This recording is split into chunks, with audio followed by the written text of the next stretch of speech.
For 5 evenings in the spring of 1925, a small band of Kalapalo people watched a thin thread of smoke rise from somewhere east of their village, deep in the Brazilian interior. It was the campfire of three foreigners who'd passed through and pushed on toward country the Kalapalo had warned them to avoid. On the sixth evening, the smoke didn't come, and the most celebrated explorer of his generation was never seen by the outside world again. Percy Fawcett was born in 1867, the son of a high society family that had run a bit thin on funds. He took a commission in the Royal Artillery, learned the unglamorous craft of surveying, and joined the Royal Geographical Society in 1901 to study map-making properly. That skill is what first carried him to South America initially. In 1906, the Society sent him to chart a stretch of jungle along the border of Brazil and Bolivia, precisely because he was an outsider, with no stake in which country got which scrap of land. He was good at it, and over the next 18 years he'd make 7 expeditions into the basin, surviving fevers, rapids, and territory that had swallowed other men. In 1914, he went back to the army, commanded artillery in Flanders despite being nearly 50, and came home again a decorated lieutenant colonel. He was also, depending on who you asked, either fearless or slightly unhinged. He came home telling of a giant anaconda well over 60 feet long that he'd shot, and the scientific establishment more or less laughed him out of the room. But his reports from the green had a way of catching the imagination. He counted among his friends the novelist Arthur Conan Doyle, and his accounts of vanished plateaus and unmapped rivers helped feed the fiction of the age. Fawcett was the kind of man who seemed most at home exactly where the map gave up and went blank. Somewhere along the way, the surveyor turned into a true believer in a rather interesting archaeological theory. By around 1914, between documents he'd dug up and things he'd glimpsed in the field, he came to a conclusion about what was really in the Brazilian jungles. Fawcett had convinced himself that a sophisticated civilization had once flourished in the Mato Grosso, and that its ruins might still be standing under the canopy. He simply called it the Lost City of Z, a name that was intended to be a placeholder more than anything else. His conviction had a paper trail, and the most important document in it sits to this day in the National Library in Rio de Janeiro. It's a 10-page account written in 1753 and attributed to a Portuguese fortune hunter who claimed his party had stumbled on the ruins of a dead city deep in the wilderness of Bahia. The manuscript describes a place with a great arched gateway, a statue, streets, and a temple covered in characters no one could read, all of it abandoned and silent. The account seemed to hint at it being left behind by ancient people from the old world, perhaps Greeks or Carthaginians. Unfortunately, though, the most important detail was left out, since this document doesn't describe where exactly this was seen. For Fawcett, that maddening blank was an invitation to adventure, and perhaps true greatness, rather than a warning. Polite society in London thought him a dreamer, possibly a crank, but Fawcett didn't much care. He'd seen too much country no European had walked to believe the jungle held nothing in the way of ancient civilization, and he didn't see a grand lost city as implausible whatsoever. And interestingly, expeditions in the 21st century would prove him right on this, with a few modifications. A first serious attempt at Z, around 1920, fell apart when his companions couldn't take the punishing environment, and Fawcett himself was beaten back by fever. So for the real expedition, he changed his whole approach, and did something people thought was irresponsible. Instead of a large, well-supplied party, he'd travel with just a few men, reasoning that a small group would alarm fewer of the tribes whose land he meant to cross. He chose his eldest son, Jack, then in his early 20s, and Jack's best friend since boyhood, Raleigh Reimel. Both were young, strong, devoted to Fawcett, and almost completely untested in real wilderness. Before he left, Fawcett gave an instruction that reads very differently now than it must have then. If the expedition didn't come back, nobody was to mount a rescue mission, because anyone who followed would only share whatever fate had found them. The party set out from the frontier town of Cuyaba on the 20th of April, 1925, with a couple of local guides, a string of mules and horses, and a pair of dogs. Once they reached the edge of the truly unknown, Fawcett sent the guides home, which to me seems like a bad idea, but it potentially saved their lives. That is, the lives of the guides, not Fawcett and his crew, since as it turned out, these three were never leaving the jungle. His last message to the world was a letter to his wife, Nina, carried back out of the bush by an indigenous runner. He wrote it from a place he'd named Dead Horse Camp, the exact spot where one of his animals had died on that earlier trip in 1920.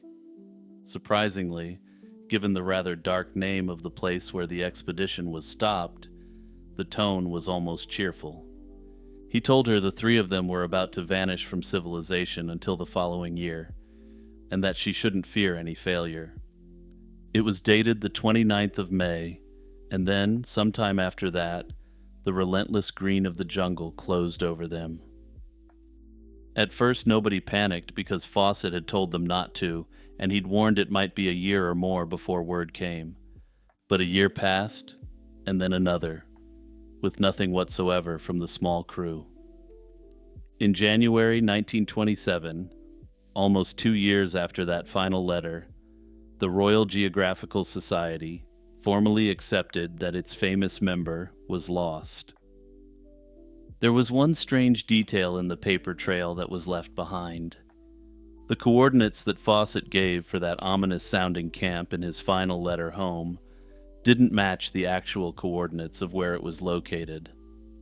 Some have speculated that this was to stop any rival from scooping him on the discovery of the lost city of Z, but the truth is, we don't really know.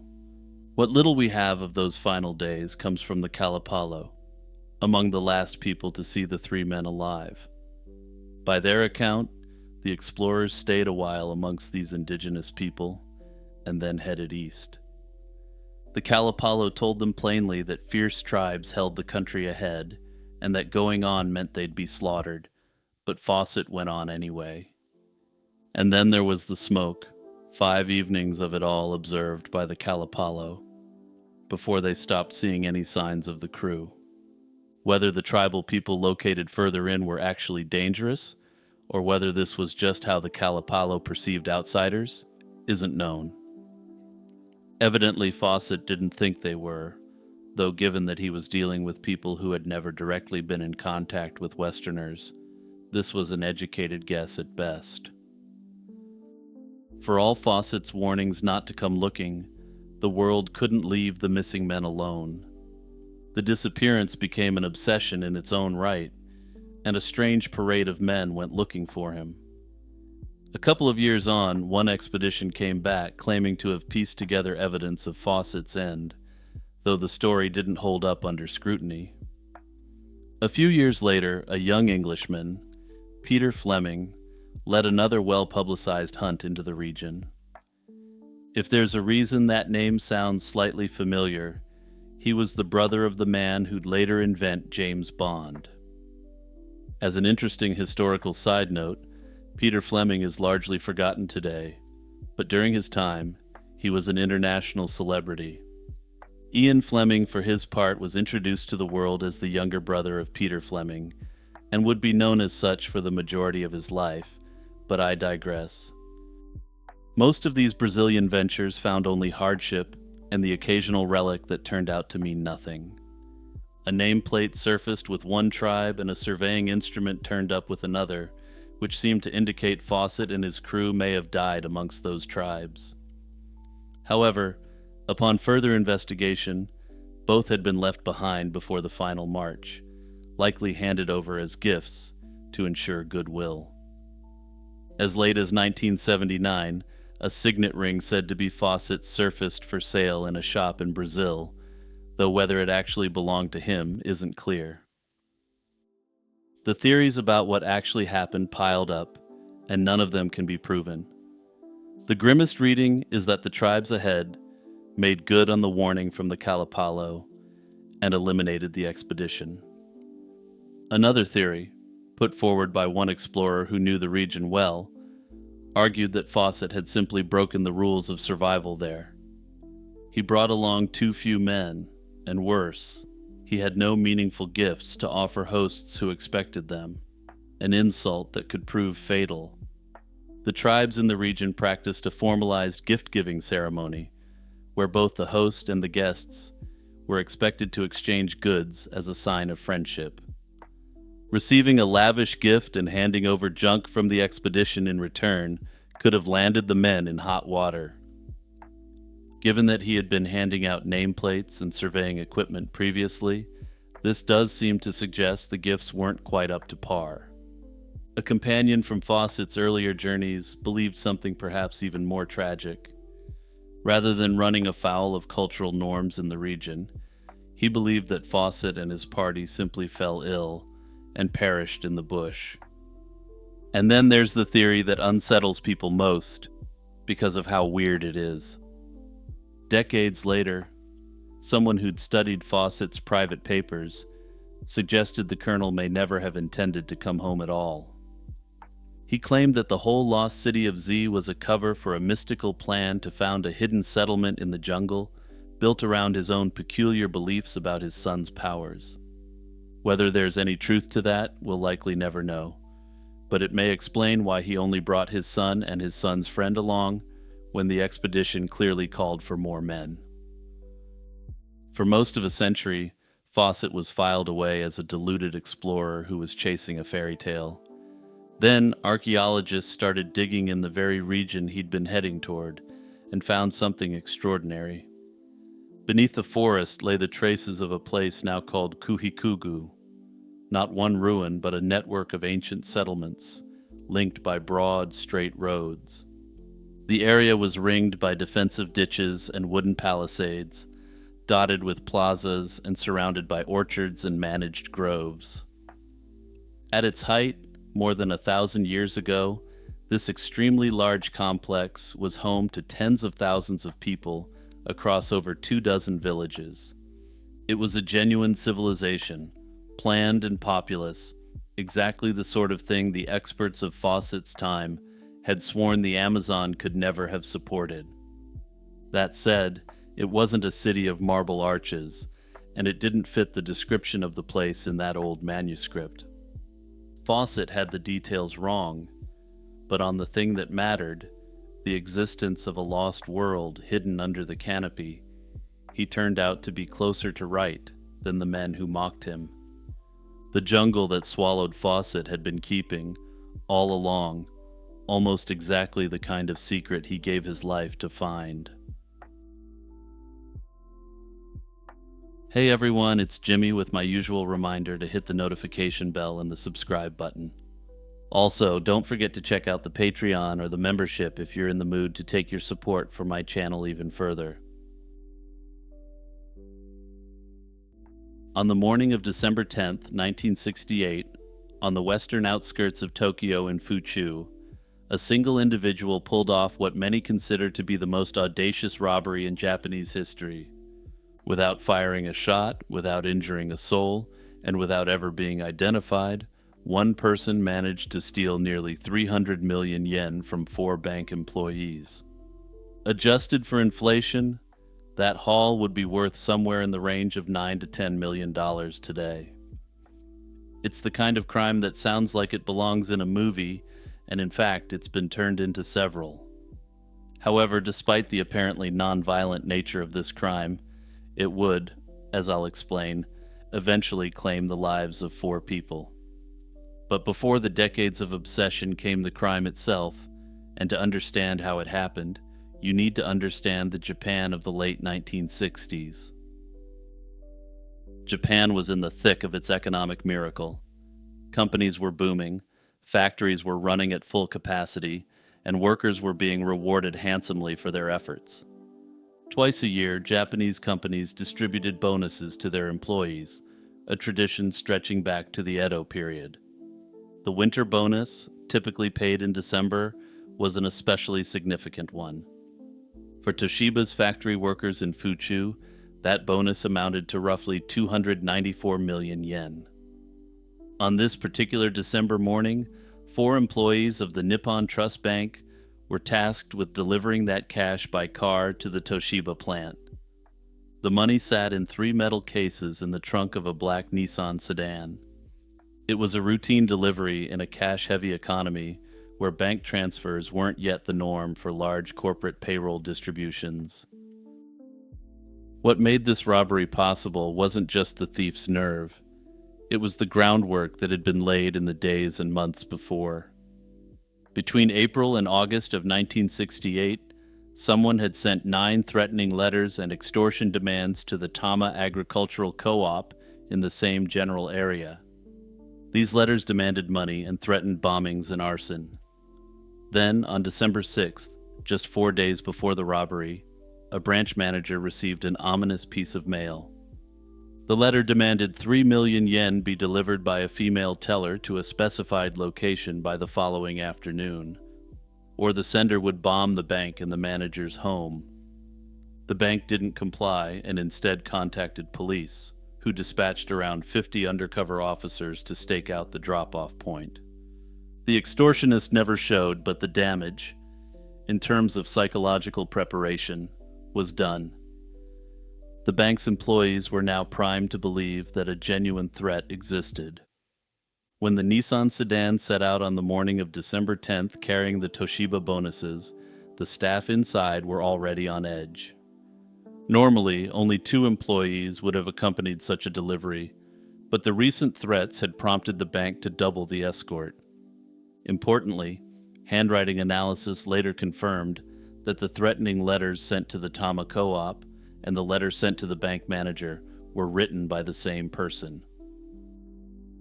The Nissan was only a few hundred feet from its destination when something very unusual happened.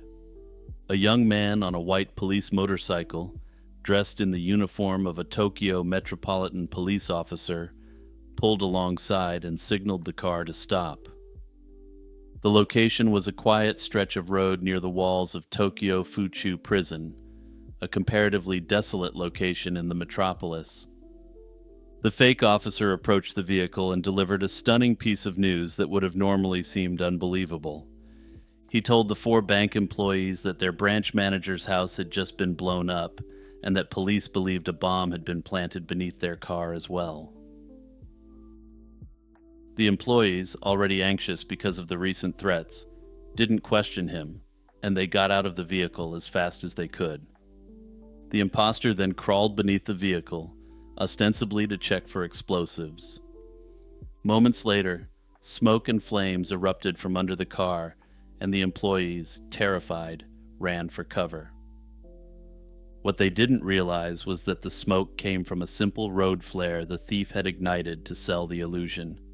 While they scrambled to safety, the fake officer calmly climbed into the driver's seat of the car and drove away with nearly 300 million yen in the trunk. The entire operation, from the moment the car was flagged down to the moment it vanished down the rain-slicked road, took roughly 3 minutes. With the proper groundwork, that's all it took to pull off the biggest robbery in Japanese history. By the time the bewildered employees gathered their wits and contacted the bank, only to learn that the manager's house was perfectly fine, the thief had already vanished. He'd driven the bank car to a secondary location where he transferred the metal cases to a stolen vehicle, then switched cars again. Multiple getaway vehicles had been arranged in advance, each one stolen beforehand and staged along the escape route. The Tokyo Metropolitan Police Department declared a state of emergency across the city within minutes. Checkpoints were established at intersections throughout Tokyo, and officers searched every vehicle passing through. Despite this massive and immediate response, the thief slipped through the net entirely. By the end of the day, Police had to concede that their dragnet had failed. What followed was the largest criminal investigation Japan had ever seen at that point, with tens of thousands of police officers from Tokyo and across the country participating in the search. Roughly 100,000 forensic sketches were printed and distributed across the country, with the image achieving the cultural equivalence of the Unabomber sketch. The suspect list eventually ballooned to an astonishing 110,000 names. Fingerprints collected from the crime scene, the abandoned vehicles, and other evidence were painstakingly compared against 6 million prints on file, but not a single match was found. The serial numbers of every stolen banknote had been recorded, and authorities monitored banks and businesses across the nation for any sign of the money entering circulation. Despite this massive effort, curiously, none of the money ever ended up surfacing. The investigation also produced over 120 individual pieces of physical evidence recovered from the various crime scenes. This included the motorcycle that had been painted white to resemble a police vehicle, a hat, the road flare, and a magnet. Most of these items were common, simply everyday objects, and it's widely believed the thief scattered them deliberately to muddy the investigative waters. The weather that morning had also been rainy, which further hampered evidence collection and limited the reliability of witness accounts. The investigation produced several prominent suspects, though none was ever charged. The first and seemingly most compelling was a 19-year-old man known publicly only as Boy S. He was the son of a motorcycle police officer and a member of the Tachikawa Group, a local youth motorcycle gang. His familiarity with police uniforms, motorcycles, and the local area made him an obvious person of interest. He had no alibi for the morning of December 10th. Despite a publication ban on his name, both him and his father became temporarily notorious in police circles. Unfortunately, just 5 days after the robbery, on December 15th, he was found dead of potassium cyanide poisoning. Authorities ruled that he did it himself, but in a twist, they declared that he was innocent, with absolutely no evidence to connect him to the crime. Tragically, it appears that the significant attention that was placed upon him and his father had driven him to commit this act. Sadly, though, this wouldn't be the only tragedy connected to a false accusation in this case. A year later, in December 1969, the Mainichi Shimbun newspaper publicly identified a 26-year-old man as a suspect. Police arrested him on an unrelated charge as a pretext to interrogate him about the robbery. It turned out he had an airtight alibi since he'd been sitting a proctored examination at the time of the heist. The arresting officer was subsequently charged in relation to this bad faith arrest, accused of closing the case above getting to the truth. Disturbingly, the suspect's life was destroyed. His reputation was shattered. His family went bankrupt defending him, and he eventually chose to end it all over the accusation. Notably, 2 police officers involved in the investigation took the same route during the course of the investigation, also having their reputations ruined for failing to solve the case. Then, in November 1975, just weeks before the criminal statute of limitations was set to expire, a friend of the original teenage suspect was arrested on an unrelated charge. He was found carrying a large sum of money. He'd been 18 at the time of the robbery. Police pressed him for an explanation of where the cash had come from, but he refused to speak. Without proof tying his money to the stolen funds, and since it didn't match the serial numbers, they couldn't charge him and had to let him go. Some believe that this individual was, in some way, involved in the original heist, and that he may have been the fake cop himself. In December 1975, exactly 7 years after the crime, the statute of limitations for criminal prosecution expired. The police officially acknowledged that no charges would ever be brought. In a bizarre twist, The investigation had cost an estimated 900 million yen, roughly 3 times the amount that had been stolen in the first place. Then, in 1988, the civil statute of limitations also lapsed, meaning that the perpetrator could now come forward and tell the entire story without facing any legal consequences whatsoever. The fact that the thief has remained silent even after all legal risk evaporated has fueled endless speculation. Some theorists believe the perpetrator died before he could enjoy the money, and that he was perhaps even Boy S himself, despite the police ruling him out. Others have suggested the robbery was the work of a small, organized group, possibly connected to the leftist student movements of the 1960s. Still others believe the sophistication of the operation means that it may have been the work of one of the Yakuza organized crime families. Under this theory, the money never resurfaced, because the heat associated with the crime was much greater than expected. Some have even theorized that the individual responsible may have been silenced permanently by this organization to prevent the details of the crime from ever coming out.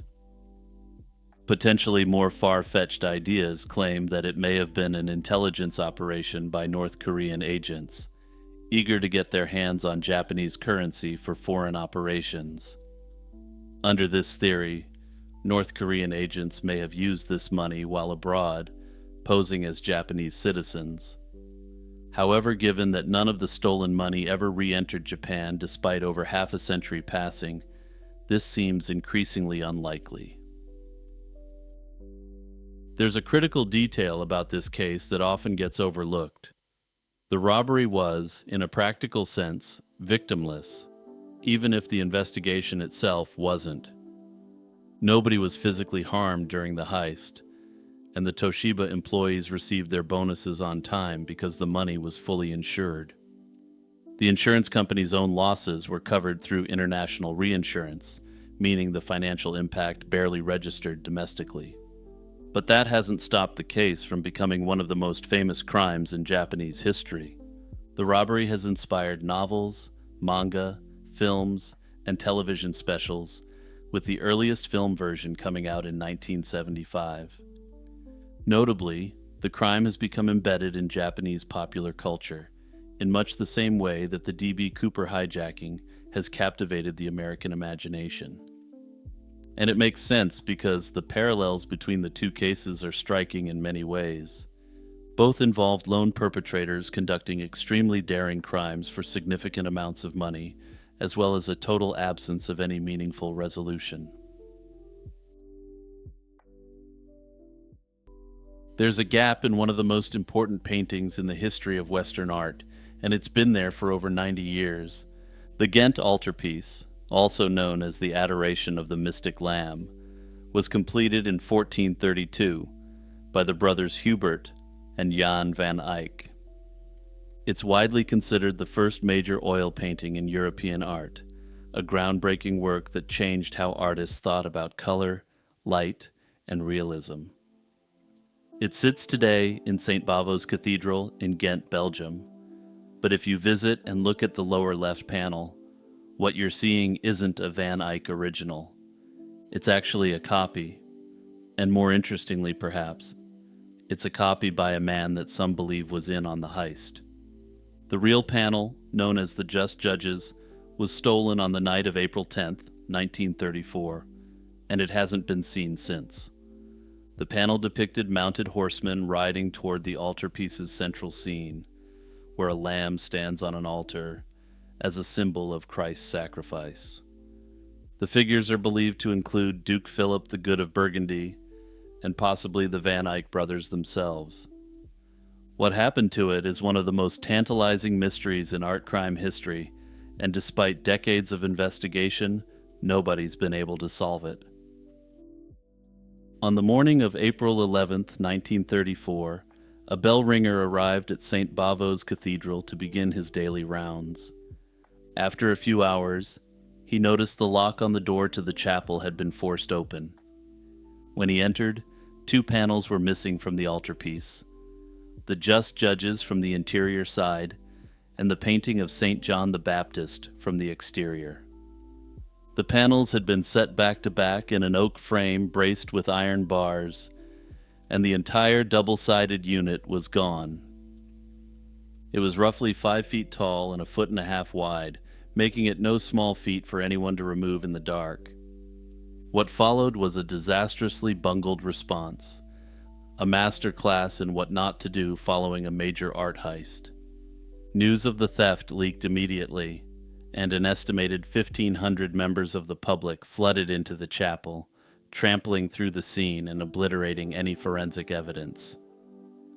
Hilariously, the Ghent police commissioner showed up briefly before leaving to take lead on an investigation at a separate robbery at a nearby cheese shop. No fingerprints were collected, no photographs were taken. A note left on the altarpiece's frame read, in French, that the panels had been taken by Germany due to the Treaty of Versailles. It was a red herring designed to suggest the theft was German political revenge, referencing the return of several altarpiece panels to Belgium under the treaty's reparation terms. 19 days after the theft, the Bishop of Ghent received a ransom demand for 1 million Belgian francs. If the church didn't pay, the panels would be destroyed. The letter was signed with the cryptic initials DUA. The bishop was willing to negotiate, but the Belgian public prosecutor and the Minister of Justice refused to authorize payment. Higher-ups in the Catholic Church were willing to put forward the money, but the Belgian authorities frowned upon this as setting a dangerous precedent. Nevertheless, the bishop cooperated outwardly and continued a delicate back and forth with the anonymous extortionist. As a gesture of supposed good faith, the thief returned the St. John the Baptist panel, leaving it in the checked luggage department of the Ghent train station. This revealed that the original double-sided panel had been sliced vertically in half, separating the two painted surfaces. This good faith effort by the criminal brought the authorities back on board with some money being set aside for the ransom. A total of 12 letters were exchanged, each containing strange instructions and coded language. At one point, a priest of St. Laurentius Parish in Antwerp was designated to hand over the money. The police gave him a parcel containing only 25,000 francs instead of the demanded million. A taxi driver later arrived at the rectory with a torn newspaper page matching one previously sent by the thief as identification. Despite this, due to the massive disparity in the amounts offered, the negotiations stalled and no exchange was completed. On November 25, 1934, just 7 months after the theft, a stockbroker named Arsène Godertier collapsed from cardiac arrest while delivering a political speech. He was rushed to his brother-in-law's house, where he summoned his lawyer for a private meeting. According to the lawyer, Godertier whispered that he alone knew where the mystic lamb was hidden. He directed his lawyer to a specific drawer in his writing desk at home, marked with the word mutuality, and then he died before being able to say more. The lawyer and his widow eventually searched his study, and inside the desk they found carbon copies of all 12 ransom letters sent to the bishop. There was also a 13th letter that had never been mailed, and it contained a haunting clue. The panel rested in a place where neither Godertier nor anyone else could remove it without drawing public attention. Police concluded that Godertier had been the thief, or at least the mastermind behind the ransom scheme, but the investigation was disastrous. Suspiciously, his lawyer waited over a month to report the findings to the police, and in the meantime, Godertier's widow had ransacked his study and burnt all his papers.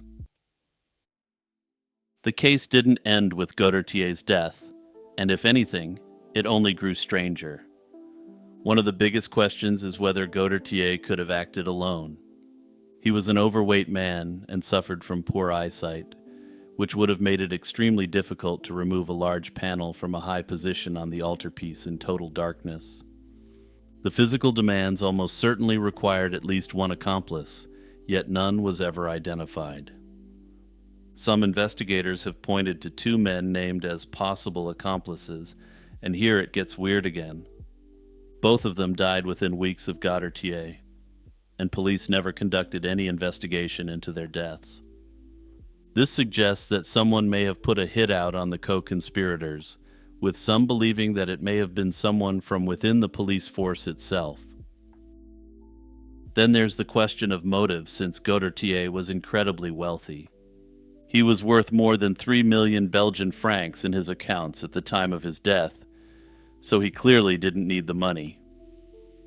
He was one of the wealthiest men in Belgium, and therefore was one of its most trusted citizens.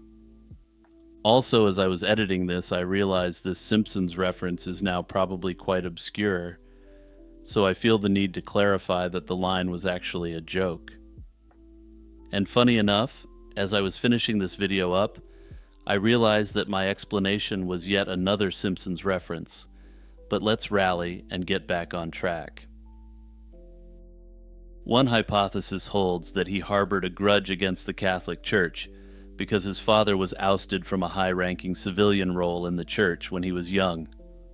According to this theory, the theft was an elaborate act of revenge against the specific bishop. But others believe this doesn't quite hold up, given that Godertier was himself deeply involved in Catholic life and church-related charities. A more dramatic theory ties the theft to the rise of the regime in Germany. The Austrian painter came to power in Germany just 1 year before the panel disappeared, and he had a serious fascination with the Ghent altarpiece. Some researchers believe Godertier and his associates were working on behalf of a German agent, and that the theft was commissioned to secure the panel for the Führer himself. While this theory was popular at the time, after the fall of the Third Reich, it was discovered that the Germans had sent a detective to Belgium specifically to solve the case. The purpose of locating the panel was to give it as a birthday gift for the leader himself sometime after 1940, when Belgium was occupied by Germany. Personally, I don't think it makes a lot of sense that they would go through these efforts if they already had the painting. Still, another theory implicates the diocese itself, and this theory relies on Godertier being a good Catholic who wanted to help out, even in an underhanded way. According to this line of thinking, local clergy had lost money through a failed investment and orchestrated the theft to recoup losses through ransom. Under this theory, they expected the costs of the art to be recouped through the Vatican or through the Belgian state during the ransom. At any rate, since the investigation was so poor and forensic accounting wasn't what it is today, we will never know for sure. One of the strangest chapters in the saga involves Jef van der Weken, the Belgian art restorer who created the replacement copy that hangs in the cathedral today. He was brilliant at his craft, but had a documented history of moonlighting as an art forger. His game was simple. He would offer to restore an aging piece of art, but he would actually create a virtually identical copy, returning the fraudulent art to the owner and keeping the original. Notably, he began working on his replacement in 1939, entirely of his own accord and without any commission from the church or the state. He based his reproduction on a 16th century copy that had been made for Philip II, the Habsburg King of Spain, who was then the ruler of what is now Belgium. The Belgian government eventually purchased his finished work in 1957. What makes van der Weken suspicious, aside from his other art thefts, is a cryptic poem he inscribed on the back of his replica. Written in Flemish, it translates roughly to a declaration of having acted out of love and duty, and of having borrowed from the quote-unquote dark side. Nobody has satisfactorily explained what this means, and some theorists have speculated that van der Weken actually had access to the original panel. Notably, the Ghent Police Department still assigns a detective to the case, and the bishopric continues to receive tips every year. This isn't an entirely cold investigation either, and there has been some fairly recent activity in the case. For instance, in 2019, the authorities actually excavated a square in central Ghent after a theory emerged that the panel might be buried beneath it, but they found absolutely nothing. Over 90 years later, The Just Judges remains one of the most sought-after missing artworks in the world, and there's a good reason for this. The speculative value of the panel is presently thought to be around $100 million, which makes this simple operation one of the biggest art heists in history.